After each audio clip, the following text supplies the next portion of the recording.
Muy buenas tardes. Estamos en su espacio Economía al Día. Buenas tardes, Cándida, ¿cómo estás? Buenas tardes. Hoy tenemos un tema que a ti te apasiona, ¿no? Porque ¿Y a tú ti hablas también? mucho de eso.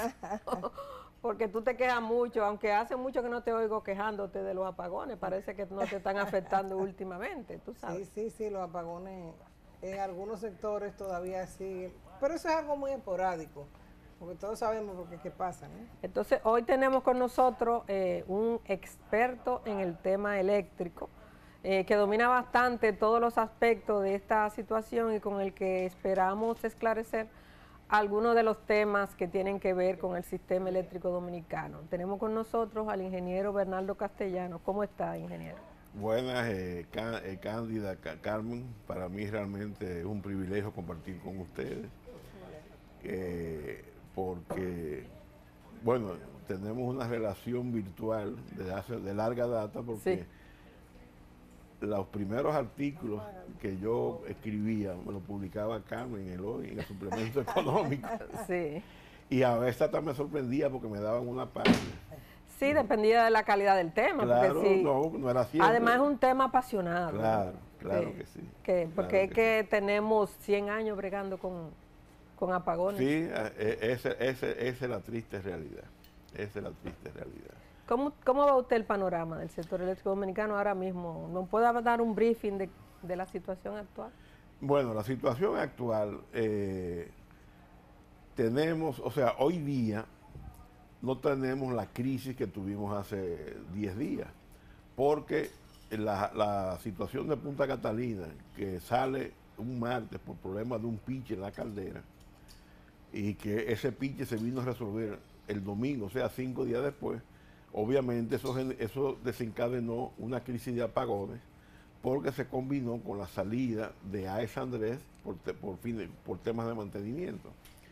Y bueno, esa crisis fue explosiva porque ahí los apagones, pues sí es verdad que estaban en todo el país, y eso motivó que el presidente se trasladara a Punta Catalina el domingo para él en persona poder constatar lo que estaba pasando. Y a mí me impresionó cuando el presidente llega a Punta Catalina y se desmonta del vehículo y lo recibe Joel Santos, el ministro de Energía. Porque el presidente que se desmonta de su vehículo es un presidente taciturno, que no sonríe.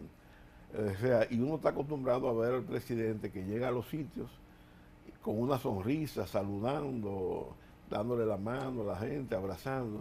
Y aquí Pero, se desmontó con una cara, con una seriedad, porque a lo que mejor prácticamente no habló. Y luego, cuando entra, le da las explicaciones y él hace la rueda de prensa y da las explicaciones, que básicamente dijo lo que Joel Santos había dicho anteriormente, que ya estaba todo en vía de solución y que esperaban que ese mismo día en la noche pues entrara a operar.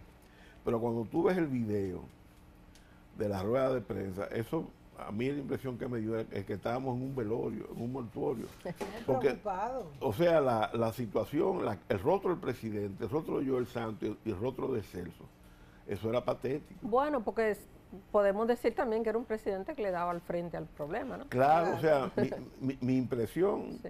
mi impresión es que el presidente fue a constatar y posiblemente tenía dudas de lo que estaban diciendo, porque Punta Catalina, las salidas, no por mantenimiento, sino por averías, son muy frecuentes para una planta que tiene apenas 5 años de estar funcionando. Entonces, obviamente, eso a él le genera porque los apagones que nunca han desaparecido. Lo que pasa es que cuando sale Punta Catalina, una unidad de Punta Catalina, que es la central de más capacidad del sistema, entonces los apagones se agudizan. Y no hay nada que irrite más a la población que un apagón. Sobre todo que si ustedes observan, y ustedes que son periodistas y reciben las informaciones de todo el país, verán que siempre los apagones se concentran en los barrios, siempre se concentran en el interior del país. Con lo cual yo me tomo la libertad de especular que, aprovechando la escasez de suministro por temas de avería o de mantenimiento de las plantas, los apagones son selectivos. y solamente se lo dan a donde, a las zonas, a los circuitos donde ahí están las mayores pérdidas. Entonces, para mí esos son apagones Siempre ha sido así. Exacto, porque siempre son apagones financieros. Porque donde están las mayores pérdidas, ellos reducen el suministro de energía para ver si bajan, por lo menos, en la transferencia financiera, cosa que nunca ocurre. Donde yo vivo, y tengo ya viviendo ahí 40 años, siempre ha sido una zona privilegiada, aún en la época de mayor crisis. Y donde, digamos, donde yo siempre he vivido, o sea, en la zona donde de mi familia, cuando me casé y luego donde yo ahora que me mudé, siempre hemos sido una zona privilegiada, porque es una zona de clase media alta, donde esas zonas generalmente la gente no tiene problemas con su factura. Entonces, aprovechan y en los barrios, en el interior, o sea, le aumenta la intensidad de los apagones, porque, o sea, siempre hay apagones en el sistema. Bueno, mire, el sistema eléctrico está compuesto por las generadoras, ¿no? ¿Verdad? Que según el presidente ha dicho, en estos momentos es que más energía están suministrando, más que nunca, ¿no? Y tenemos el problema de la distribución y de la transmisión. A mí me gustaría que habláramos de esos tres aspectos y comenzáramos por lo que tiene que ver con la generación. Antes se buscó un cambio de matriz que se ha logrado en cierta medida, ¿no? Pero parece que de todas maneras la generación no es suficiente, a pesar de que han entrado las catalinas y además de que han entrado varias solares y eólicas al mercado. Sí. Pero, ¿cuál es la situación con relación a eso? La generación que se entrega al sistema, o sea, la energía abastecida, todos los años crece con relación al año anterior. Es como el PIB del país. El PIB todos los años es mayor. Entonces, cada año tenemos un nuevo récord de PIB, cada año tenemos un nuevo récord de energía abastecida. Inclusive, en la pandemia, que fue en el 2020, donde la economía del país colapsó, porque por restricciones del gobierno para controlar la propagación del virus, todos los negocios estaban cerrados, los hoteles cerrados, o sea, todo estaba cerrado. Y aún así, en el 20, la energía que se suministró al sistema fue superior al 19. Entonces, eso no es nada nuevo. Y si tú coges, por ejemplo, cuál ha sido el incremento promedio entre la energía generada entre el 2019 y el 2024, en promedio anual ha estado entre el 3 y el 5%, que es lo que se estima que debe crecer la demanda o el abastecimiento de la energía.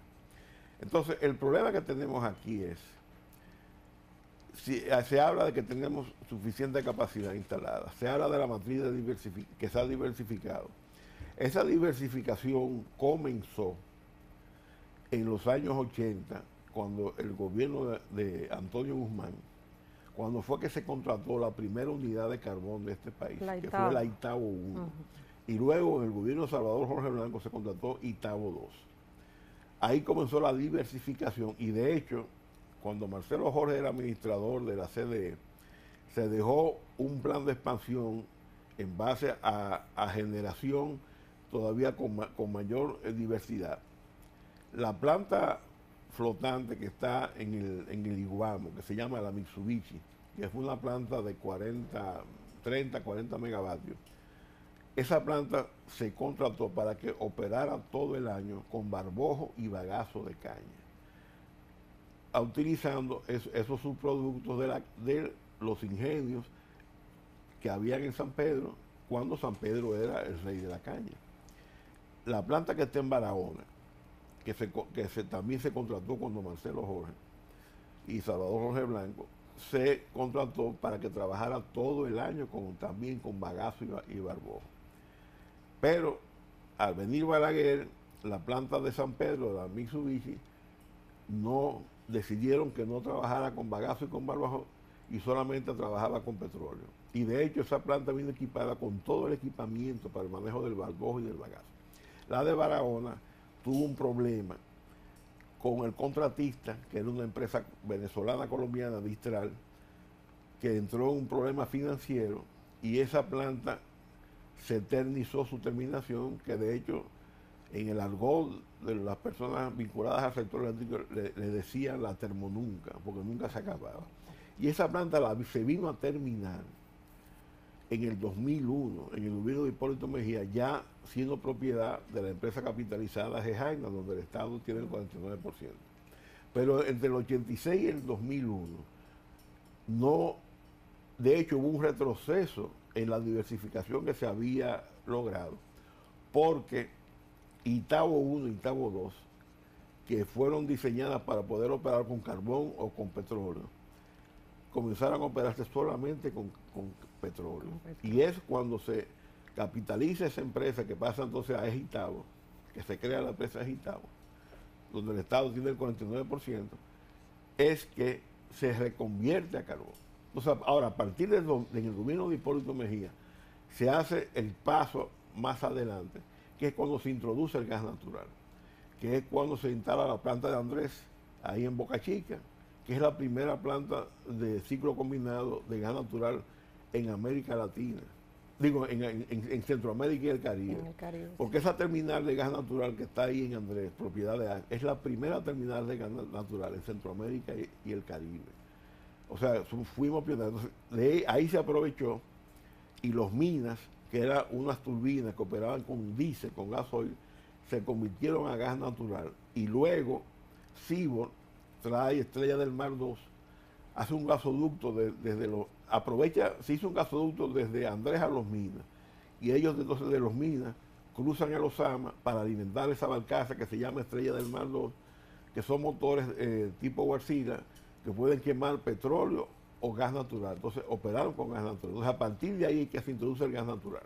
Ahora pasamos del 2004 al 2011 más o menos. Aquí no se instaló un vatio de generación térmica, sino que el sistema se estuvo abasteciendo prácticamente con lo que había hasta el año 2004. En el 2000, la composición de la energía abastecida era 90% térmico, petróleo, 10% hidroeléctrica. Y en el 2004 ya el gas natural ocupaba alrededor del 30% del abastecimiento, las hidroeléctricas habían descendido un poco y el petróleo estaba un poco más del 50%. Pero ya hoy día el gas natural ha seguido aumentando su participación, se han introducido las renovables de eólica y solar, que en el 2000 eran inviables económicamente, y como eso ha ido abaratando el costo en el tiempo, pues ahora hay mucho más. Ahora, hay un detalle. Si ustedes que son acuiciosos y ya manejan los accesos a la fuente de información del Estado oficial, o sea, el organismo coordinador, el Ministerio de Energía y Minas, ustedes van a ver que tenemos una capacidad instalada que anda por los 6.000 megavatios. Pero esa capacidad instalada es engañosa, porque no podemos decir que 100 megavatios eólicos o solar equivalen a 100 megavatios térmicos, ni siquiera 100 megavatios hidráulicos, porque los 100 megavatios térmicos están disponibles 24/7.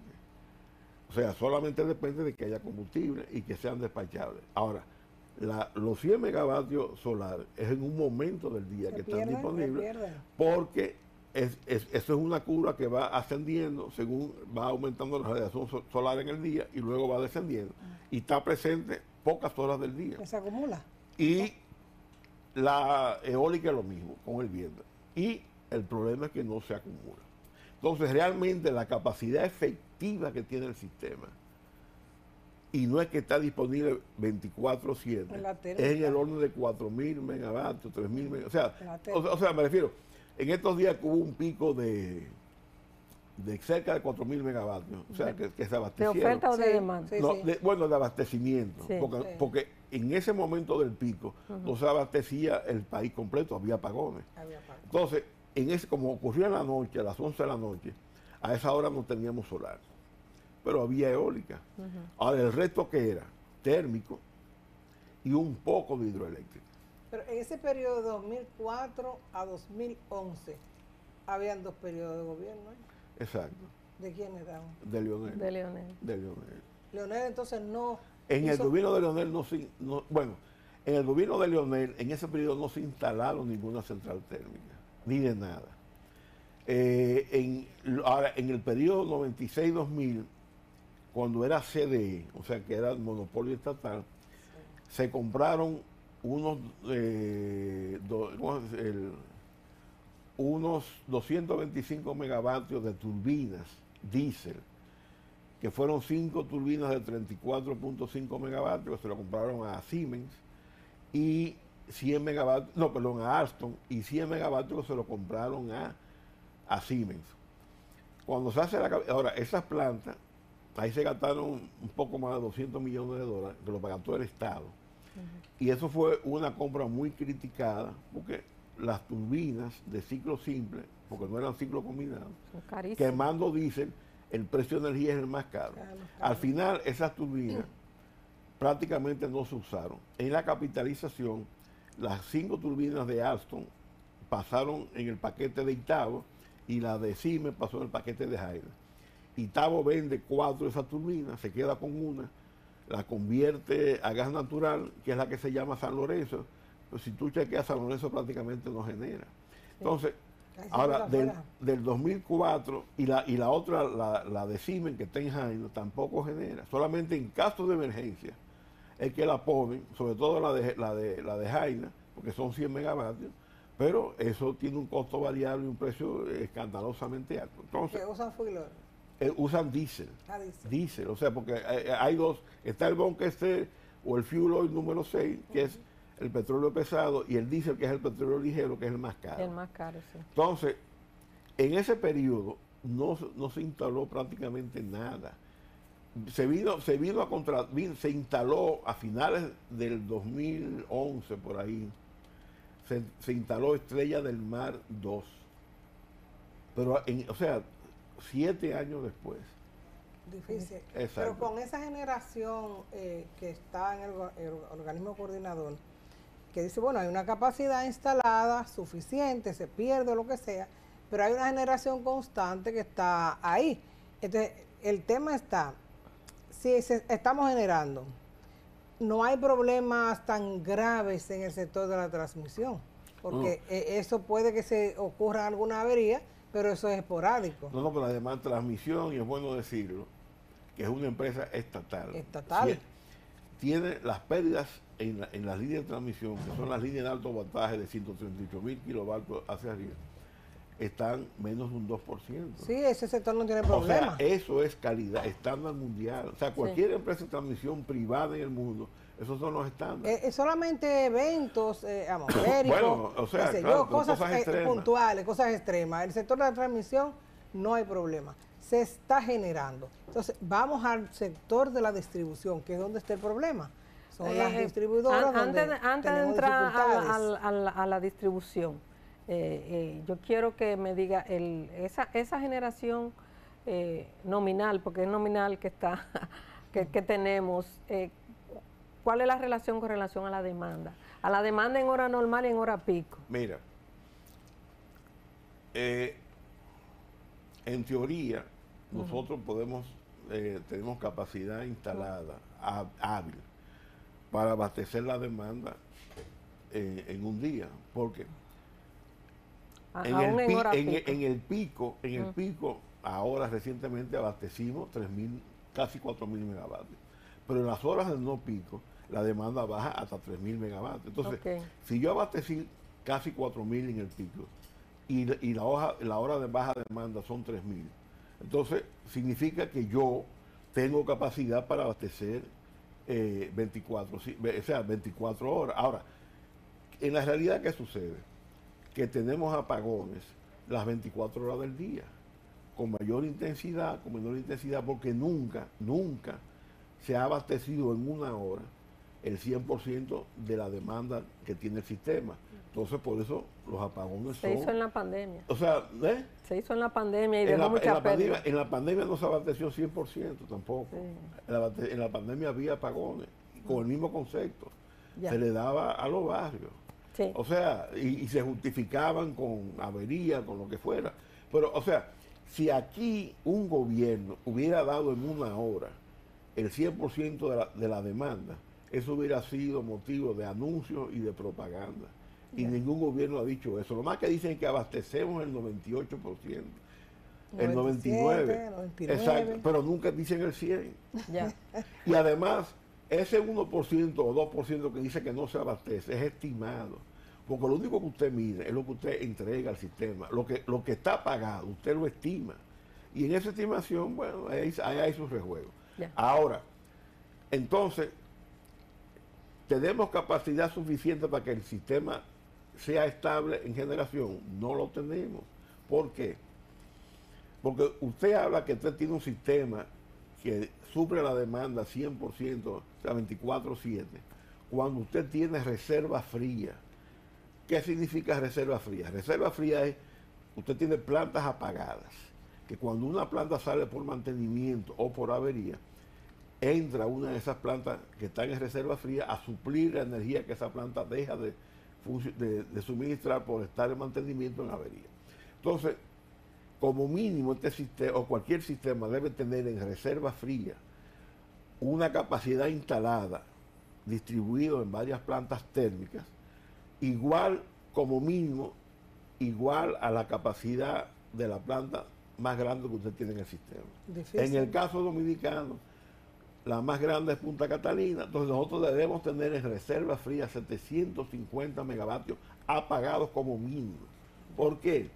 Porque todas las centrales térmicas, incluyendo las hidroeléctricas, todos los años entran en mantenimiento programado, que se planifican un año antes. O sea, hoy, en este año se planifican todas las centrales en qué fecha van a dar su mantenimiento programado el año en el 2026. Y ponen un estimado, iniciamos el 1 de mayo, y yo estimo que voy a terminar el 15 de mayo, el 30 de mayo, pero eso es un estimado, porque cuando la planta entra en mantenimiento, usted no sabe con lo que se va a encontrar. Entonces, ese mantenimiento puede durar más o puede durar. Entonces, todos los meses, si se cumple ese programa de mantenimiento, tiene que estar entre 1 y 2 unidades en mantenimiento. Entonces, usted tiene que tener en reserva una capacidad que supla esa planta que están ahora en mantenimiento, pero a eso súmela los imponderables de las averías, de las malas operaciones. Estamos aquí en este estudio muy confortable. Si se va la luz y no tenemos una planta de emergencia, Nos quedamos curas. exacto. Entonces la planta de emergencia que tiene esta instalación es la reserva fría. Ok, pero vamos a hacer una pausa ahora para cumplir compromisos y a la vuelta entonces usted le responde su pregunta a Cándida. Volvemos.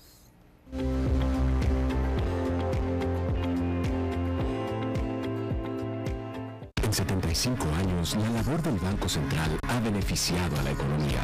La política monetaria por la estabilidad y el crecimiento, con medidas certeras y oportunas, ha abierto las puertas a múltiples oportunidades para la población. El trabajo continuo ha dado grandes frutos y ha hecho que gente como Carlos, María y Laura manejen sus recursos con mejores resultados. Banco Central de la República Dominicana.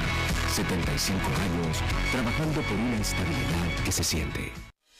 La minería no es solo piedras y metales, es el celular con el que te conectas, la laptop donde tus hijos aprenden, la música que escuchas cada día, es el metro que tomas, el teleférico que te mueve, la olla donde cocinas y la energía que enciende tu hogar cuando se hace con corazón, con respeto, con supervisión del Estado y con comunidades que deciden.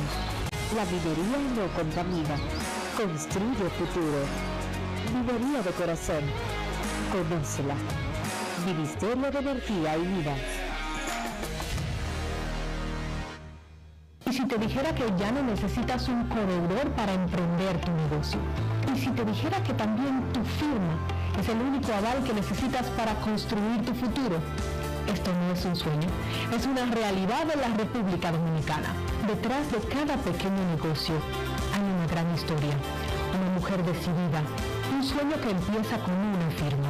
En República Dominicana estamos cambiando lo que significa acceder al crédito. Es importante que nosotros entendamos que un crédito bien manejado cambia la vida de una mujer, de una microempresaria y de un emprendedor en dos aspectos. Primero, su autoestima. Y segundo, que para nosotros lo más importante, es que es una garantía de la mejora de la calidad de vida de sus descendientes.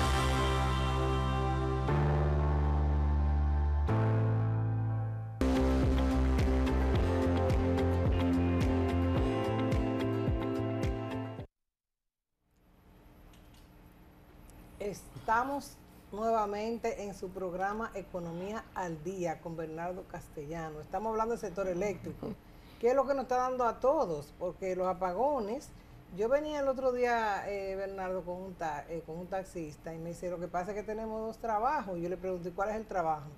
Bueno, a la hora del día tú te imaginas un obrero de la construcción, subir un edificio con muchísimo calor, llega a su casa en la noche y no puede prender un abanico y encima de eso tiene que estar matando mosquitos. Ese es otro trabajo. Sin paga. No, Además, irrita. Y el tercero, la mala noche que no puede. Exactamente, no puede dormir. De hecho, un compañero me dijo eso esta mañana, que no pudo dormir anoche. Entonces llega cansado del trabajo. Llega cansado del trabajo. Esas son de las cosas a las que hay que dar la respuesta y tratar de romper el círculo. Por ejemplo, en el tema de la programación, Bernardo, se programa un año antes los mantenimientos de las plantas. Explíqueme, ¿por qué usted tiene que programar un mantenimiento de planta en una fecha que puede coincidir con una eventualidad de que encuentre una planta con un problema que haya que resolver y que se extrapole hasta el mes de agosto, compadre? Usted no ve como que esta es una época terrible de calor. Bueno, porque mira... Siempre es en verano que... No. Pero no, él la puede hacer antes. O sea, de enero a agosto son 8 meses. Pero fíjate lo que pasa. Busca el sistema. ¿Cuántas plantas hay? Hay más de 12. Entonces, ¿qué significa? Que tú tienes que tener todos los meses una planta de mantenimiento. Porque si no le da mantenimiento, ¿qué es lo que tú estás haciendo? Que estás poniendo en riesgo, sí. que entonces se puede dañar todo. Es como los vehículos. Los vehículos, el fabricante te dice, usted tiene que llevarlo a chequear, que es el mantenimiento preventivo, cada 6.000 kilómetros. Usted se hace el loco y no lo lleva, pero usted sabe que está corriendo un riesgo. Claro. Porque entonces no le hace los cambios de aceite, de filtro, que es lo que generalmente se hace, y cuando usted va y lleva a su carro de mantenimiento, ¿qué hace?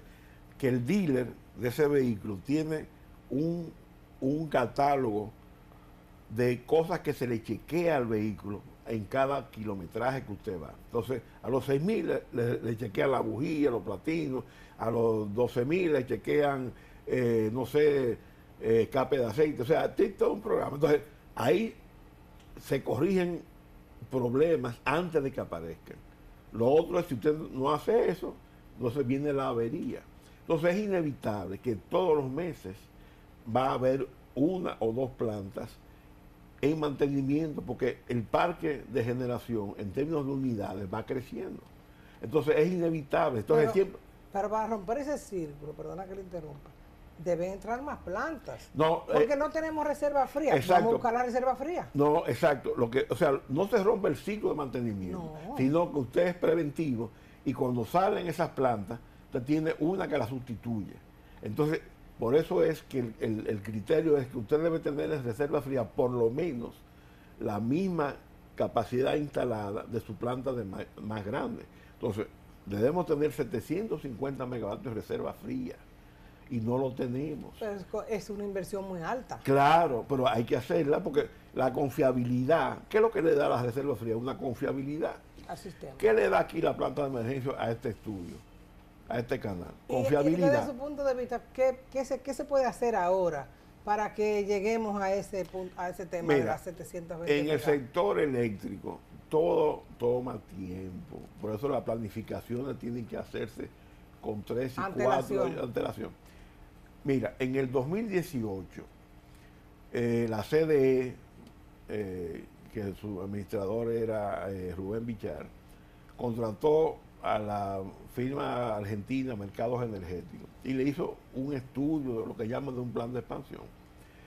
Ese estudio se entregó en el 2018 y en ese estudio se planteaba que para garantizar la confiabilidad del sistema, en el 2021 tenía que instalarse 600 megavatios de ciclo combinado de gas natural y en el 2023 instalarse 600 megavatios de gas natural. Estamos hablando que en un lapso de 2 años había que instalar 1.200 térmicos, sin contar que a partir del 2023 el crecimiento de la demanda es por lo menos 200 megavatios. ¿Qué pasa? Bichara, convoca una licitación en febrero del 2020 para contratar energía a ser generada por el sector privado en una licitación que eran 1000 megavatios a ciclo combinado y que se instalarían en la región norte. El 20 era un año electoral. Entonces, tan pronto Bichara, o sea, la sede convoca esa licitación, el PRM, con Antonio Almonte a la cabeza, públicamente emite una declaración donde le pide al gobierno, a la CDE y a Bichara, que suspendan esa licitación porque estamos en un año electoral y eso es una decisión que se le debe dejar al próximo gobierno, que ellos se sentían que iban a ganar. Entonces, el gobierno, la CDE y Bichara acceden y suspenden la licitación. Si Bichara convoca esa licitación, es porque ya tenía todo el pliego elaborado. Claro. Entonces, el PRM, Antonio Almonte, admitió luego de ser gobierno que ellos tenían conocimiento de ese estudio. Entonces, ¿qué era lo que procedía? Que el 17 de agosto, después que Antonio Almonte tomó posesión, retomar esa licitación. Claro. Porque eso ya el documento estaba hecho y era quizá cambiar una coma o un punto, o sea, era mínimo. Continuidad de Estado. Exacto. Ahora, ¿qué pasó? ¿Cuándo convocaron esa licitación? 15 meses después. Wow. O sea, convoca la licitación en el 2021, en diciembre, que era el año que debían entrar 600 megavatios. Entonces se perdió, o sea, ya en el 20, o sea, ya en el 20, Bichara la convoca tarde, pero en el 20 podían entrar en el 23 por lo menos 1000, o sea, y en el 23 debían haber 1200, o sea que ahí ya teníamos solamente 200 de déficit. Pero al convocarla en el 21, y los 600 del 21 se perdieron, y los 600 del 23 se perdieron, porque las ofertas se recibieron en el 22. Y en abril-mayo del 22 se genera una crisis de apagones similar a la de ahora, con los mismos actores, porque una unidad de Punta Catalina sale no por un piche de caldera, sino por una mala operación, porque se produce un golpe de ariete, que es un fenómeno transitorio de flujo, que es cuando de repente el flujo en una tubería se obstruye, porque una válvula de golpe se cierra, entonces el flujo de agua o de gas o de vapor que fluye por esa tubería se queda obstruido por la válvula cerrada, entonces la presión aumenta y se genera un golpe de ariete que aumenta la presión hacia aguas arriba de donde está la válvula. Entonces eso produce un colapso de la tubería. Entonces eso sacó a una unidad de Punta Catalina como por 45 días, pero coincidió con la salida por mantenimiento que lo había programado un año antes, con fecha y todo, de AES Andrés. Entonces tuvimos 600 megavatios, 650 fuera de servicio, que fue lo que pasó ahora. Entonces en ese momento el proceso de la licitación, que era de Manzanillo, estaba en marcha y al mes o a los 2 meses se anuncian los ganadores y se anuncia 800 megavatios en Manzanillo y además se adjudicó la concesión de Energía 2000, que es Manzanillo Powerline, que está en el Copey cerca de Manzanillo, pero que son 2 proyectos diferentes. Entonces teníamos 1200 megavatios y ahí se dice, el compromiso de esos inversionistas privados es que esa generación iba a estar disponible ahora en el 2025. Y por eso es que el presidente, en el discurso del 16 de agosto, que ahora se hizo muy viral, dice, en el 2025 tendremos el fin de los apagones. Y tendremos tanta energía que la vamos a vender a Puerto Rico. ¿Por qué? Porque él contaba que los inversionistas privados iban a honrar su compromiso de tener sus plantas listas ahora en el 2025. ¿Qué pasó?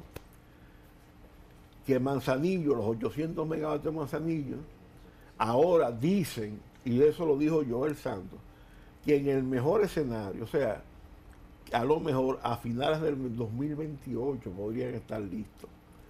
Ahí tenemos 800 megavatios. Y los 400 de Manzanillo Power Line ahora le dicen al presidente que en 6 meses va a estar lista, pero eso no es verdad. Porque tener una planta térmica lista o una planta de generación lista significa que está disponible para generar 24/7, en el caso de una térmica. Y Manzanillo Power Line está en la fase de terminación de la instalación de los equipamientos. Y ellos, los inversionistas, han dicho públicamente que esperan que esa fase termine en diciembre de este año. Entonces, a partir de ahí, comienzan las pruebas de comisionamiento, que es un protocolo acordado entre el inversionista, que es el dueño de la planta, y el contratista que la instaló. Porque ese comisionamiento, esa prueba, es donde el inversionista va a comprobar que la planta que le están entregando cumple con las especificaciones técnicas que él pidió. Entonces esto tiene un protocolo de pruebas, que donde si bien es cierto que la central genera energía, pero genera por poco tiempo, porque es prueba y error y van haciendo ajustes. Y esas pruebas duran alrededor de 12 meses, si es que no surge una situación mayor, una sorpresa, ¿verdad?, que haya que hacer un ajuste mayor, cambiar una pieza. Punta Catalina entró en comisionamiento, en pruebas de comisionamiento, la unidad número 1, en enero del 2019 o finales del 2018. Y la primera unidad estuvo disponible para generar 24/7 en noviembre del 19. Y la segunda unidad el 24 de abril del 2020.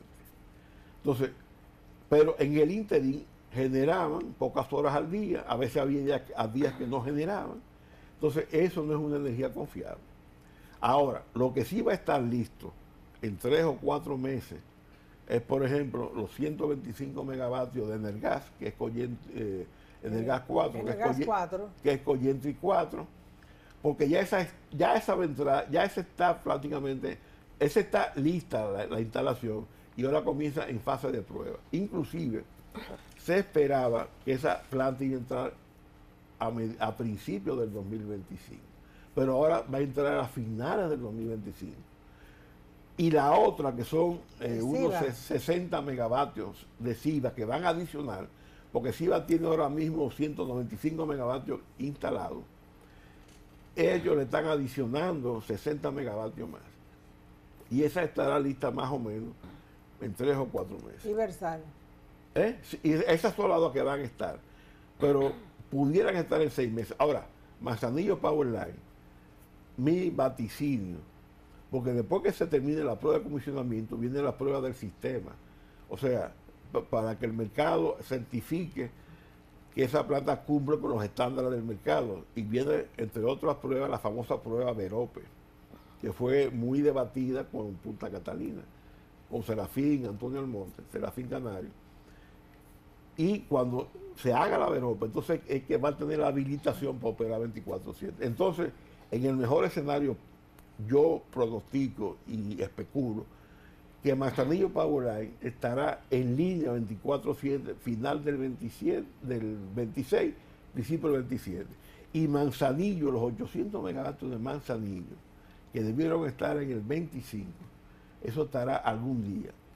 O sea, algún día, porque decir que va a estar en el 28 es algún día, porque no hay la certeza de que va a estar en el 28. O sea, que esta de Manzanillo Power Line, Manzanillo Power Line tiene un atraso por lo menos de año y medio. Pero la otra, los 800 megavatios, que es el grueso de instalación, eso tiene un atraso de por lo menos 3 años.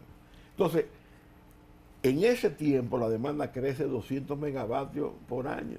O sea que del 23 al 28, ¿cuántos años hay? 5. Sí, y si crece 200, 1000 megavatios. 1000 megavatios. Y nada más van a entrar 600. Pudiéramos estar licitando otras ahora.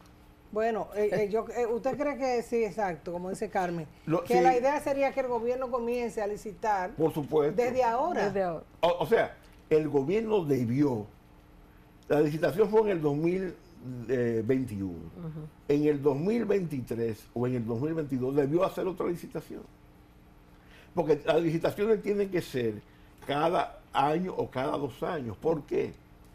Porque una planta toma, térmica sobre todo, toma mínimo para instalarse 36 meses, 30 a 36 meses, después que se firma el contrato PPA con la distribuidora y Pero después que se hace el cierre financiero. estamos hablando de las plantas térmicas, Sí. que son las que necesitan todo La- ese la proceso, base, claro. y es la base de rigurosidad. Que son Pero las ¿qué pasa estables. con las plantas de energía eólica, de la solar, de biomasa? Porque estamos hablando de que queremos llegar a tener un porcentaje importantísimo de energía alternativa.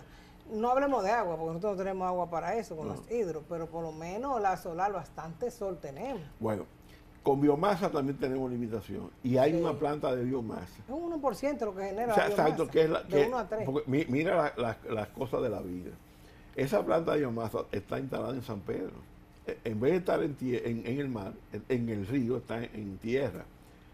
Y se instala en San Pedro, cuando ya en San Pedro no hay ingenio. No hay caña ya. No hay para- ca- Sin embargo, cuando Marcelo Jorge contrata a la Mitsubishi, que había la producción cañera, en el gobierno de Joaquín Balaguer, decidieron que no había suficiente bagazo y barbo para quemar, y ahora apareció. Entonces, esa planta de San Pedro, como la zafra no es todo el año, y ya no hay tanta capacidad de producir bagazo, porque la de Barahona no se quema bagazo porque en Barahona no hay ingenio. Eso se cerró. Entonces, ¿qué hacen en San Pedro?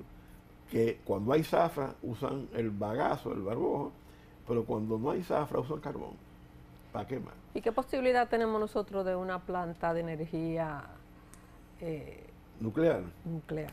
Bueno.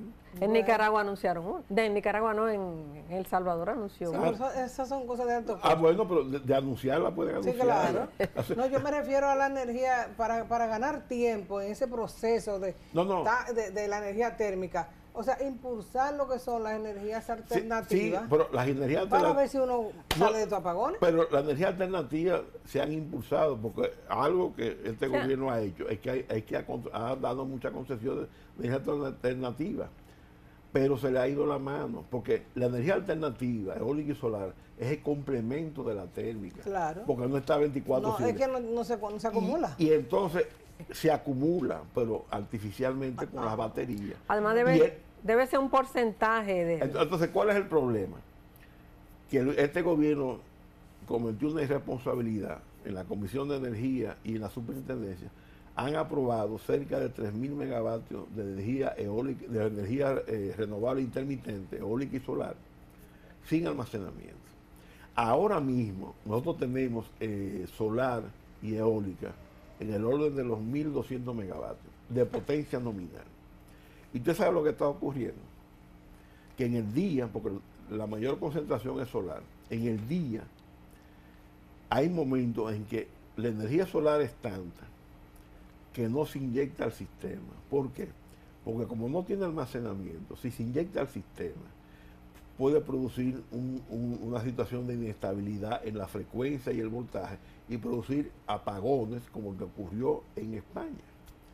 Y eso es porque no hay almacenamiento. Entonces lo que está pasando, que es algo contradictorio, es que se está produciendo lo que se llama el vertimento de energía, que es el curtailment.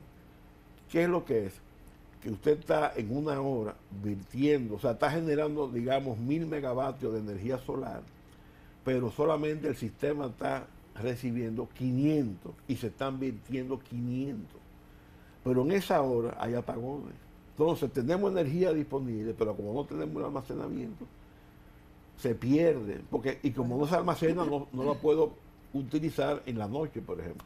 Entonces, pero lo más alarmante es que si usted entra al organismo coordinador, sobre todo en la aplicación móvil, te vas a encontrar que en proyectos con concesiones aprobadas entre la superintendencia y la Comisión de Energía, entre concesiones provisionales y concesiones definitivas, tenemos 2.000 megavatios de energía renovable intermitente aprobados que están en vías de ser interconectados al sistema.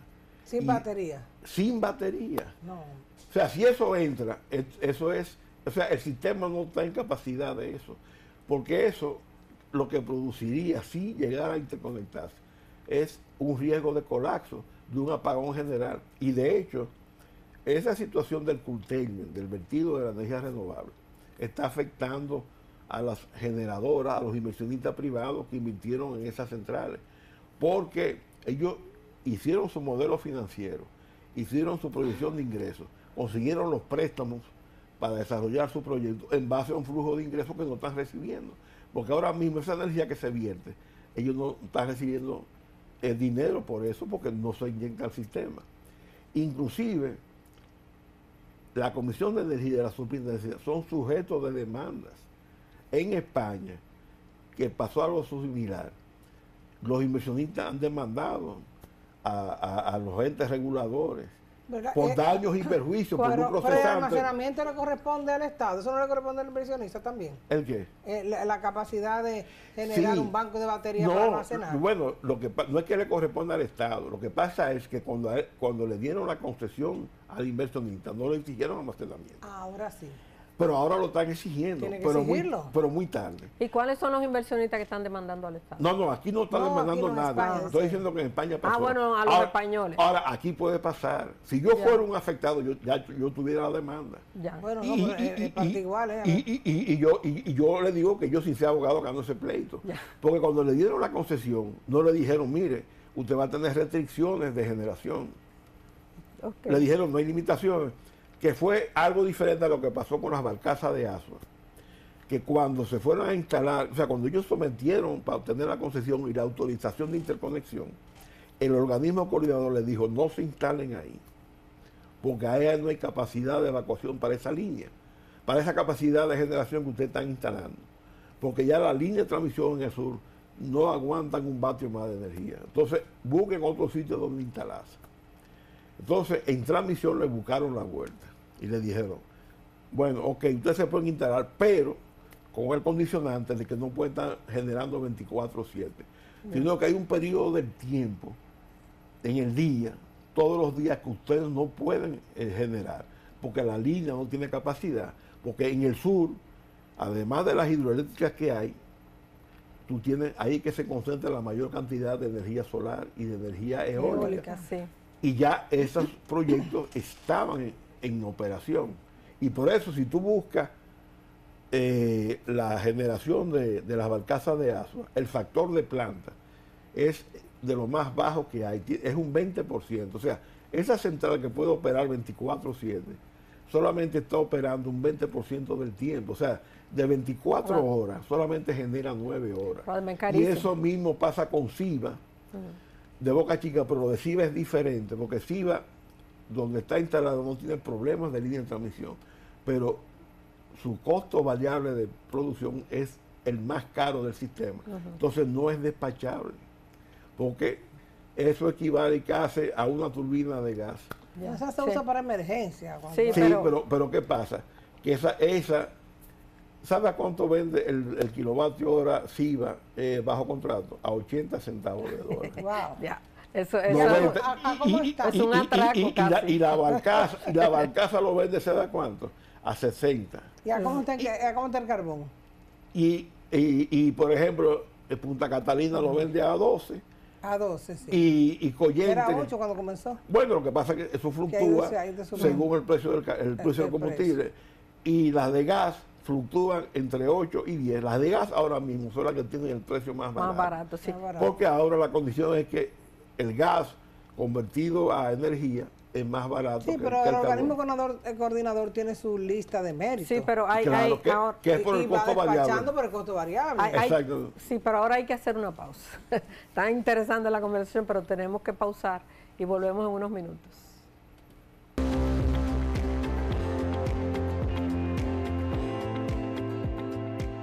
En 75 años, la labor del Banco Central ha beneficiado a la economía.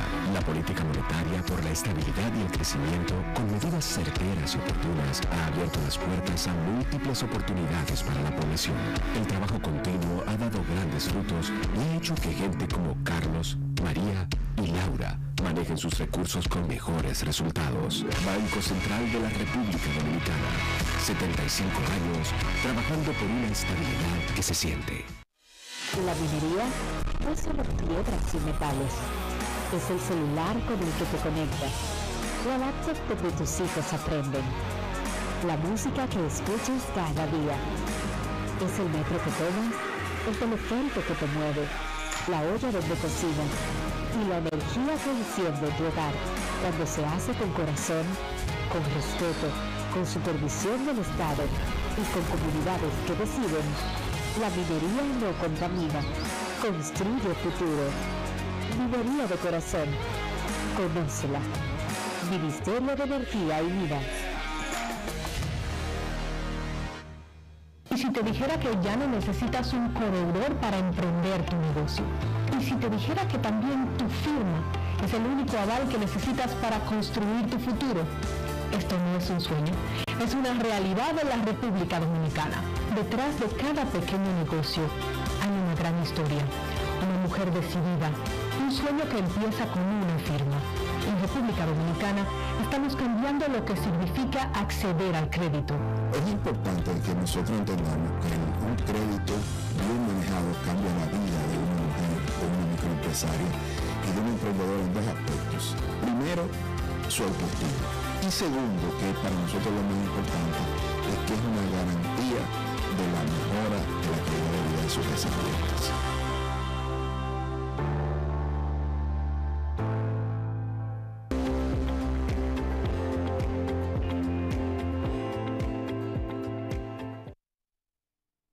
Seguimos en su espacio Economía al Día. Estamos con el ingeniero Bernardo Castellano hablando del sector eléctrico, ¿no? Cándida quería hablar de la distribución. Sí, vamos a hablar, pero yo quiero tocar dos temas rápidamente.